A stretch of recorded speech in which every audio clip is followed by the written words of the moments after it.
Okay, so my name is Ethan. Uh, this is my first ever video blog ever, and it is about meditation, which is a thing you should do.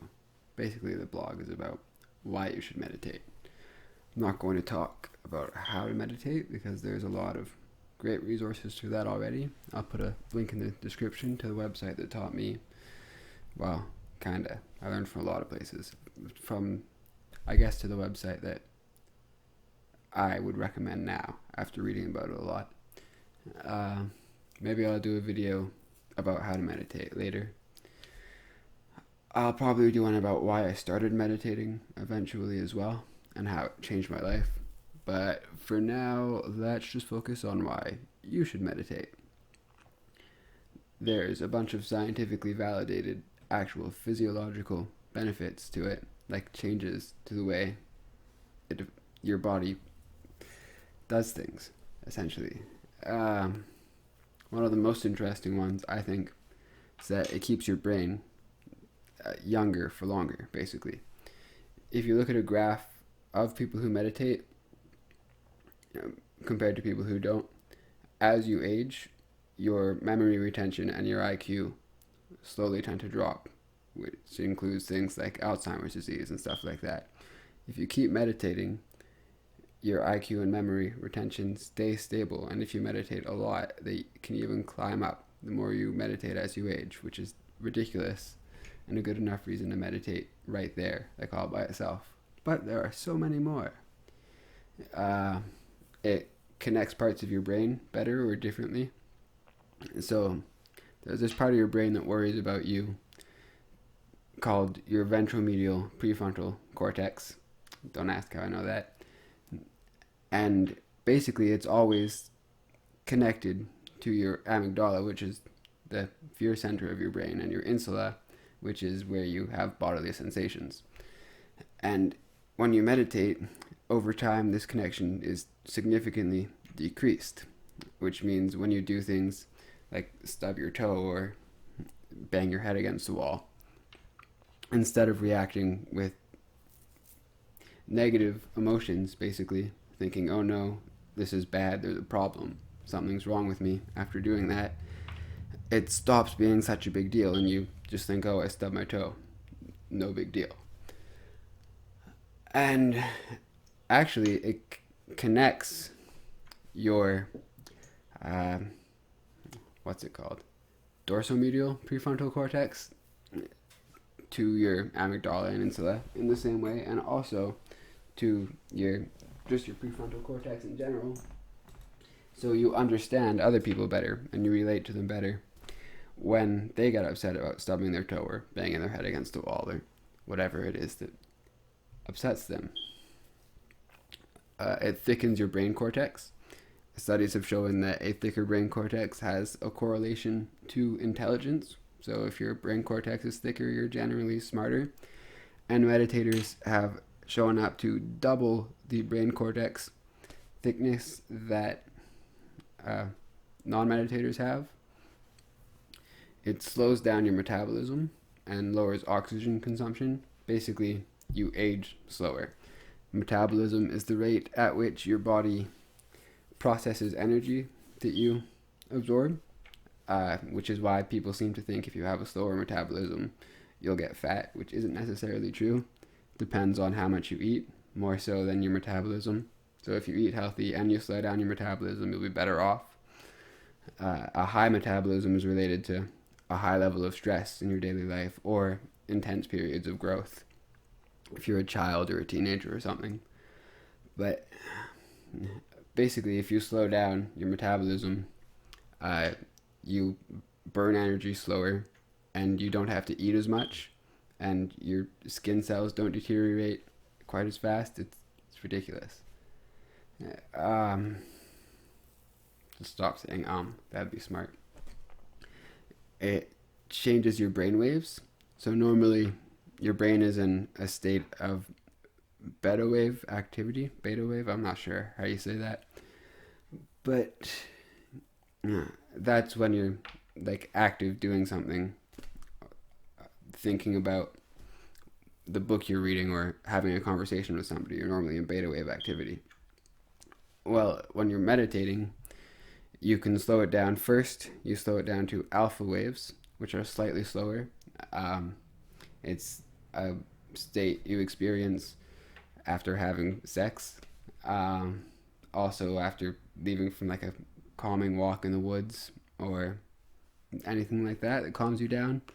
And then below the alpha waves are the theta waves, which is an even lower state that most people experience, say athletes, when they're in the zone, doing a really good run around the track that like breaks Olympic records, or musicians on stage singing and playing guitar at the same time who just lose all sense of thought and are flowing through it, basically. If you have ever driven a car and experienced highway hypnosis, where you get all the way home and don't remember the drive home at all, you're in theta wave activity then. And that is the normal state when you're meditating, is you get down into those brain waves. And then, if you've been meditating for decades, I haven't experienced this, obviously, too young, but you can get down into delta waves, which you normally only experience in very deep sleep, which is basically you're in your subconscious mind, but you're still conscious at the same time. And these brainwave changes continue after you stop meditating for like days and days on end.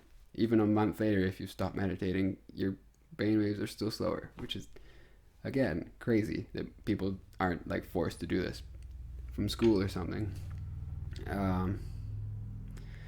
Gives you a better handle on stress. Meditators have been shown to recover more quickly from stress when they are stressed out. They get back to a normal state in a faster manner. And they also make better decisions when they are stressed out. They're less impulsive, with quicker perceptions of what's going on. It also significantly lowers the 3 major stress hormones, which are lactate, cortisol, and epinephrine.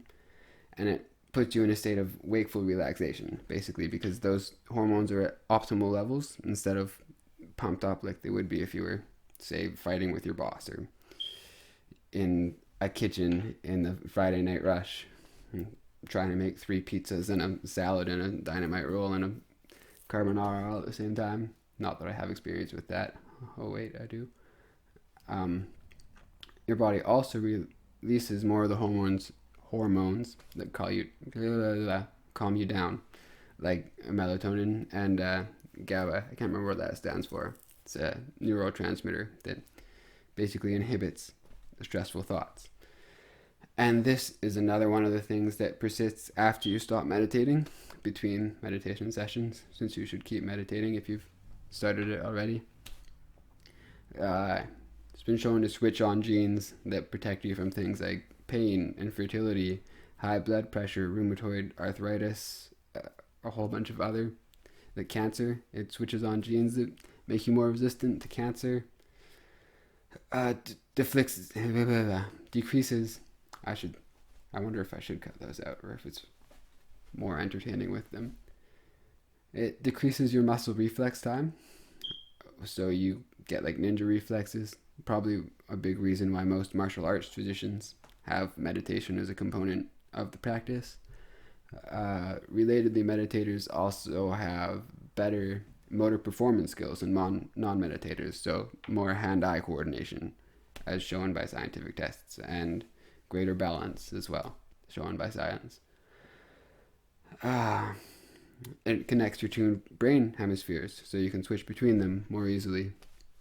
So your speech, logic, analysis, sense of time are generally thought to function in the left hemisphere of your brain, whereas things like recognizing faces or the ability to read a map and understand it, so spatial awareness, are in the right hemisphere of your brain.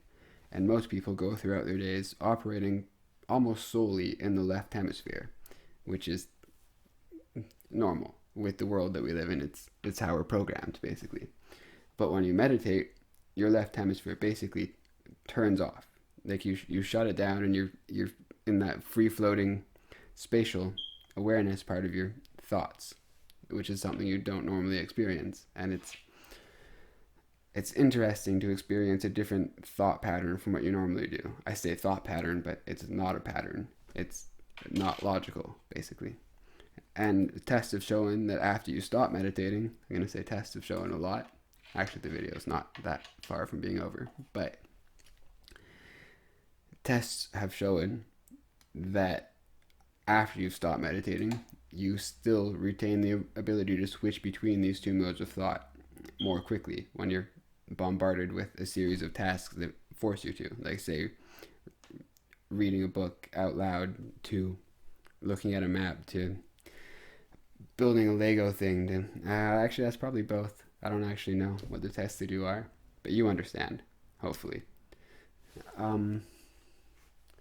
Subjectively, meditators report a heightened sense of purpose, more happiness, less anxiety, more confidence and contentment, more vitality, which is like energy, basically, the will to live, more self-control, much more empathy, so you care about people more and you also relate to them more, understand them better, which is explained earlier. Studies have shown that they get less angry in high anger situations and that their concentration improves for both mental and physical tasks. Meditators report more awareness of other people's subtle behaviors, like their body language and their vocal intonations, and they're also more aware of how other people's behaviors affect them, so they can react in a more appropriate manner.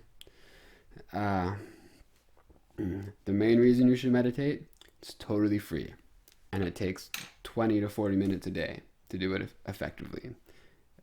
I don't see why anybody would not meditate. And there's like 100 more benefits that I don't have time to list. This video is already 12 minutes long. That's ridiculous. If you watched all the way, thank you, and I hope you tune in to the next one.